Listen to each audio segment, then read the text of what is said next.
every great social media post begins with an idea, right?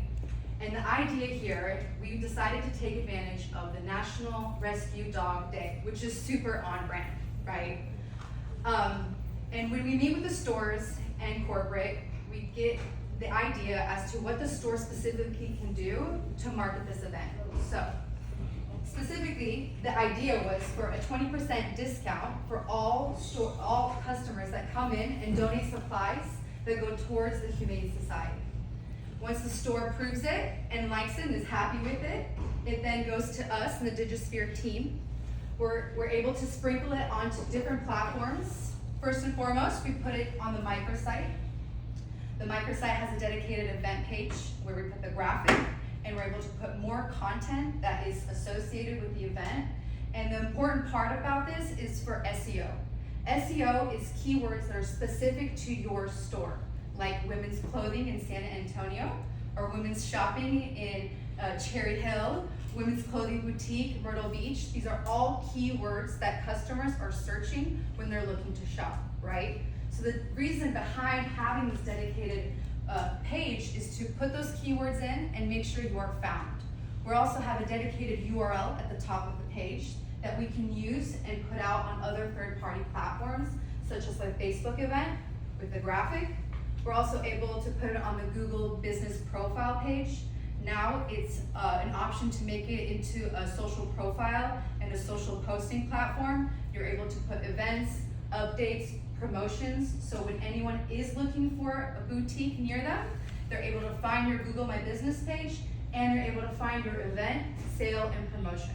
So we use that graphic on multiple channels to make sure we're able to reach the audience on whatever they're searching for. We also use this URL and the graphic, and we put it on the one-shop email. And we link it to your current customer base, right? We want your customers to know that you have an event going, you want them to be aware, and you want them to come into your store and shop. And obviously that's important for your customer base, but one of the harder, more important things is getting new customers inside your door, right? How do you do that? Marketing. It's not always fun, we're all so sick and tired of the ads, but it's a super important part to get new people aware of what's happening in your store, brand awareness, the fun part of things, having a good experience because maybe they didn't have a good experience, like Katie mentioned, she's been to a handful of boutiques and slowly walked out, right? Like, I don't know if I have, but imagine they step into your boutique, they have a great experience, they even get champagne, they have some trusted managers and employees who can tell them the exact truth and what looks good on them and what doesn't.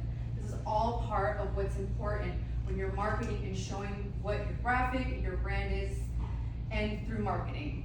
So with that, we're able to track certain metrics that I'll get into shortly in the next few slides, and use that information to promote and advertise to that client base through adding and creating social posts.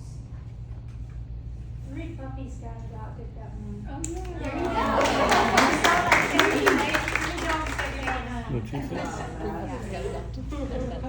So this slide specifically is an organic post, which means it's just a regular post and there's no advertising dollars put behind it. I wanted to touch on this because what's amazing about Google and Meta, they give you a breakdown as to what the age demographic is and who's viewing your post. This one specifically is between late 40s to 65 plus. And now we know when we're advertising for Myrtle Beach specifically, we're gonna make sure we're advertising to this specific age group. What's also really interesting when you look at this, there's about 49% non-followers that viewed this organic post. That is a very high number for non-followers, meaning they do not follow your page, they don't see your information, they don't see your posts, but they saw this because, and you can't see it, but if you tap the see more, there's hashtags that are localized to this specific location. So Sonia has done a good job making sure that she puts Myrtle Beach shopping, Myrtle Beach, any of the hashtags that are associated to the location, making people in that area find this post organically without any advertising dollars. So this is really important, and also want to highlight the difference between an organic post, and we'll go into the next slide, between a boosted post. You can see that there's 2 likes, 4 comments, 2 shares. This isn't that bad. So don't get discouraged if you see a low number on organic posts, because Katie is right. Most people are looking at stories. Your post might not be viewed right away. They might be scrolling. It's just how it is. It's very condensed and saturated, so don't be discouraged. And this is why it's important to put money behind posts that really matter and you want people in the door, like a sale, a promotion, new arrivals, whatever it may be. In this slide, you can see this is a dedicated, we use the same graphic for a dedicated boosting post. And you can see here, the reason why we wanted to share this is the difference between the organic and what we boosted. Obviously the sponsors at the very top, we use specific keywords here that make it more eye-grabby, like the 20% off.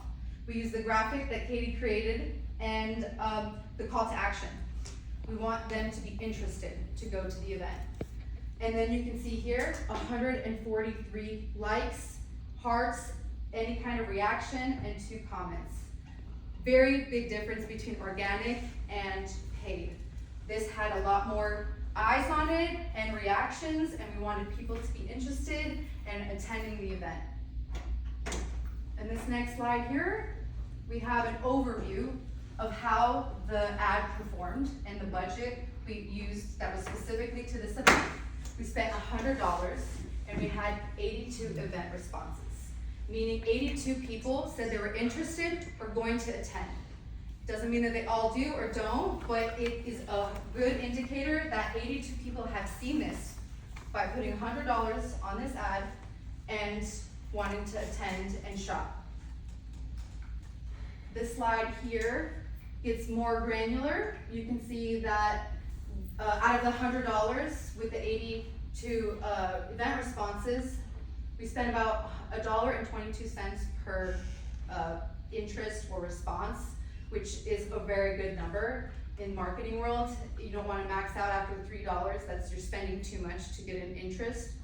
And then it breaks down, okay, how many people engaged into what? How many people clicked the link? We had 86 people click up on this specific ad, and 82 responded to it, which is again a really good number. Out of 86 people who clicked it, we had 82 people responding to it in one shape or form. Another very interesting statistic to look on here is that 48 of them shared this post. That's also a very high number. Typically shares are between 4 if on a good day. So putting money behind something means that you'll get more visibility, and if someone shares the event, that means that everyone that they follow will see the event as well. So more eyes are on this event, the sale and promotion. Another interesting but minor thing that I do like is that you gained 2 Facebook followers, meaning that just by seeing the ad, you're like, you know what, I really like Scout and Molly's. I really like what I saw, and I'm gonna follow them. I wanna see what else they have going on, and I wanna be updated when things are happening and other promotions and sales are going, because I wanna attend. So just by promoting an event, you not only get all of this interaction, you even get people interested and wanting to join your page, follow, and like, and so on and so forth. And what Olivia does every month, she meets with the store owners and she goes through the reporting. She's able to look at these results, and she does such a great job. And she goes over the reporting and analytics, and we don't just go over the Facebook metrics, we go over a bunch of other metrics. We're able to add Google Analytics, Google Tag Manager, and you can see how many people were on your website, on what page of the website, how long were they there, what did they click. And another key factor is looking at your Google business page. That's where you have your directions, your hours of operation, and we're able to even track how many people clicked on the direction button on the day that you had your sale and promotion compared to the other days. So the marketing goes a long way, so much that they'll go and try it in Google, Scout and Molly's Myrtle Beach, Cherry Hill, wherever it may be, and you'll see, wow, I had 10, 15 more people looking for directions on that day that I had a sale rather than previous days before. This shows with the metrics and the data that we're able to capitalize on the budget that we have for the stores and get more traction, more visibility, more engagement, all for just $100, $200 a month. It goes a long way, as you can see with the data, and we go over that. We try to be as transparent as possible and pivot if something doesn't work. Let's spend it elsewhere. That didn't do so well, because that's the name of the game. Marketing is kind of an A/B testing. You don't know what works until you try it. I'll give it back to Katie.